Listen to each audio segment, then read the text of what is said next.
সুধী দর্শকবৃন্দ, আশা করি প্রত্যেকেই ভালো রয়েছে। হলিডে কোচিং ইউটিউবের চ্যানেলের পক্ষ থেকে সবাইকেই স্বাগতম জানাই। তোমাদের সামনে ক্লাস 12 এর মার্চ মাসেই পরীক্ষা রয়েছে, ফাইনাল এক্সামিনেশন। সেই ফাইনাল এক্সামিনেশন ভোকেশনালের কেমিস্ট্রি বিষয়ের কিছু এমসিকিউ টাইপ প্রশ্ন তোমাদের সামনে উপস্থাপন করব। আশা করি ভিডিওটি ভালো লাগবে। ভালো লেগে থাকলে অবশ্যই চ্যানেলটি সাবস্ক্রাইব করে পাশে থাকা বেল আইকনটি প্রেস করতে ভুলবে না। ছোট্ট একটি লাইক করতে ভুলবে না। তোমাদের লাইক এবং সাবস্ক্রিপশন আমাকে উদ্দীপিত করে তোমাদের সামনে নিত্য নতুন ভিডিও উপস্থাপন করতে, এবং পরবর্তী সময়ে অবশ্যই তোমাদের জন্য, তোমাদের যেহেতু ফাইনাল এক্সামিনেশন রয়েছে, সেই জন্য কেমিস্ট্রি বিষয়ের কিছু সাজেস্টিভ আমি প্রশ্ন অবশ্যই তোমাদের জন্য নিয়ে হাজির হব। সেই জন্য সবাইকেই বলবো চ্যানেলটি সাবস্ক্রাইব করে পাশে থাকা বেল আইকনটি প্রেস করতে ভুলবে না। অবশ্যই ভিডিওটি ভালো লাগলে ছোট্ট একটি লাইক করতে ভুলবে না। ভিডিও সম্পর্কিত কোনো মতামত থাকলে তোমরা কমেন্ট সেকশনে দিতে ভুলবে না। তাহলে আজকে আমরা কিছু এমসিকিউ প্রশ্ন, যেগুলো তোমাদের বিগত বছরে এসেছে এবং এবছরও আসার সম্ভাবনা প্রবল, সেই রকম কিছু এমসিকিউ প্রশ্ন এবং সেই প্রশ্নের উত্তর আমরা এখনই দেখে নেব। তাহলে সময় নষ্ট না করে মূল ভিডিওতে চলে যাওয়া যাক। আমরা আজকে যে প্রশ্নগুলো তোমাদের সামনে উপস্থাপন করছি, সেগুলো পরপর আমি পড়ছি এবং তার সঙ্গে সঙ্গে তোমাদের সামনে প্রশ্নগুলো উত্তর সঙ্গে সঙ্গেই আমি সাইডে তোমাদের সামনে উপস্থাপন করছি।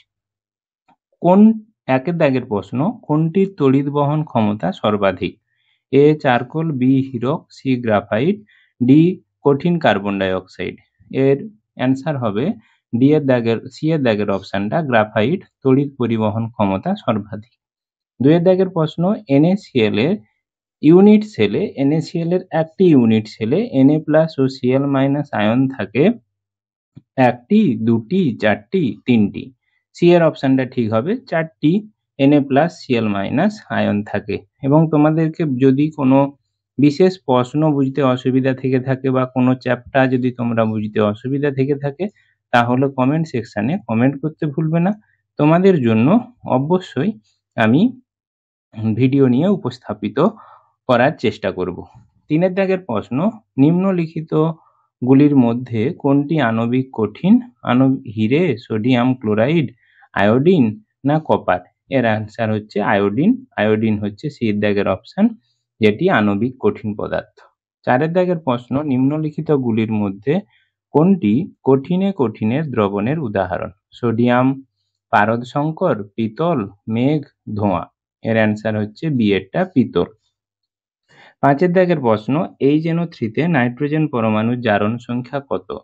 -5, +3, -3, +5। অ্যান্সার হচ্ছে ডি এরটি, +5। 6 এর দাগের প্রশ্ন, প্রথম ক্রম বিক্রিয়ায় অর্ধায়ু 1000 সেকেন্ড হলে তার বেগ ধ্রুবকের মান কত?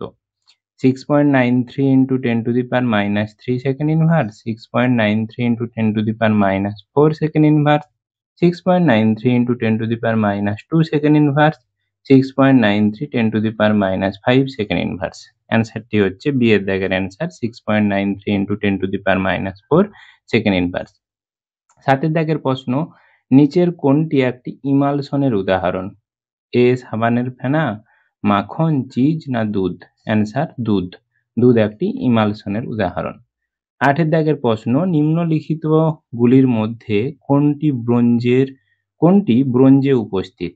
কপার অ্যান্ড স্টেনাস অর্থাৎ tin, copper and zinc, copper and iron, copper and aluminium. Answer হচ্ছে কপার অ্যান্ড স্টেনাস, অর্থাৎ কপার এবং জিঙ্ক মিলে ব্রোঞ্জ উৎপন্ন হয়।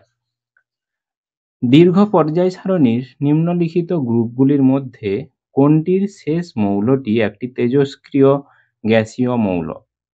সেটা হচ্ছে 18 গ্রুপ, তোমাদের 15, 16, 17, 18 এর মধ্যে ডি এর অপশনটা ঠিক হবে।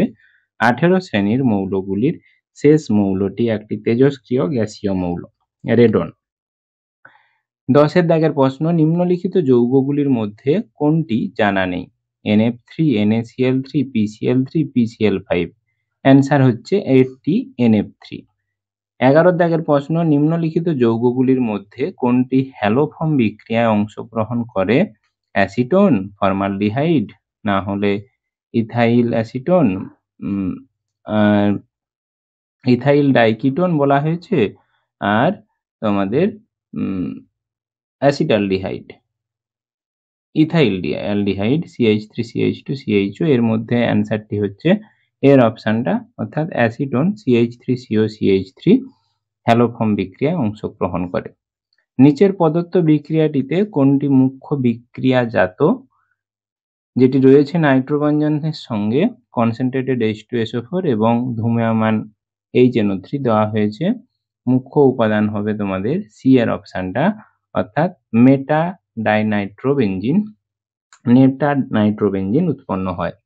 সি এর দাগের অপশনটা ঠিক হবে। নিম্নলিখিত যৌগগুলির মধ্যে কোনটি একটি tertiary amine? CH3NH2, CH3CH2NH2, CH3(2NH) না CH3(3N)। অপশনটি হচ্ছে ডি এর দাগের অপশনটা, CH3(3N)। পরের প্রশ্ন, নিম্নলিখিত যৌগগুলির মধ্যে কোনটি একটি কোবাল্টযুক্ত সবর্গ যৌগ? কোবাল্টযুক্ত সবর্গ যৌগ সোডিয়াম নাইট্রোক্সাইড, না ভিটামিন B12, হিমোগ্লোবিন, না ক্লোরোফিল? অ্যান্সার হচ্ছে বি, ভিটামিন B12। নিম্নলিখিত কোন ক্ষারকটি ডিএনএ তে উপস্থিত নেই? Guanine, cytosine, uracil, thymine? Uracil, C এর দাগের অপশনটা হবে তোমাদের উত্তর। নিম্নলিখিত যৌগগুলির মধ্যে কোনটি একটি প্রাকৃতিক পলিমার?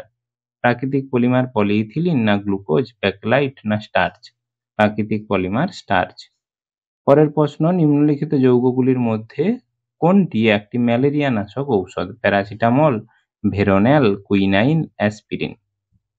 ম্যালেরিয়া নাশক ঔষধ কুইনাইন, সি এর অপশনটা ঠিক হবে। পরের প্রশ্ন, নিম্নলিখিত যৌগগুলির মধ্যে কোনটি খাদ্য সংরক্ষণে ব্যবহৃত হয়? Sodium benzoate, sodium salicylate, aspirin, monosodium glutamate? তোমাদের খাদ্য সংরক্ষণের জন্য ব্যবহৃত হয় এ, সোডিয়াম বেনজয়েট। স্ক্যান্ডিয়ামকে সন্ধিগত মৌল বলা হয় কেন? এর কারণ, এগুলো তোমাদের এক নম্বরের প্রশ্ন পড়বে, যেগুলো লিখতে হবে। স্ক্যান্ডিয়াম মৌল হচ্ছে এর পারমাণবিক সংখ্যা 21, এখানে অসম্পূর্ণ ডি অরবিটাল রয়েছে, তাই স্ক্যান্ডিয়ামকে সন্ধিগত মৌল বলা হয়। সন্ধিগত ধাতু সারিতে রোতে মৌলের সংখ্যা কত? সন্ধিগত ধাতুর সারিতে মৌলের সংখ্যা হচ্ছে 10টি। 20 দাগের প্রশ্ন, অ্যাসিটোনকে জিঙ্ক, মার্কারি, গাঢ় HCl দিয়ে বিজারিত করলে কোন জৈব যৌগটি উৎপন্ন হয়? উদাহরণ হচ্ছে অ্যাসিটোনকে যখন জিঙ্ক এবং HCl দ্বারা, Hg এবং গাঢ় HCl দ্বারা যদি বিজারিত করা হয়, প্রোপেন অর্থাৎ CH3CH2CH3 উৎপন্ন হয়। অ্যানিলিন থেকে বেনজিন ডায়াজোনিয়াম ক্লোরাইড প্রস্তুতিতে কোন বিকারক ব্যবহার করা হয়?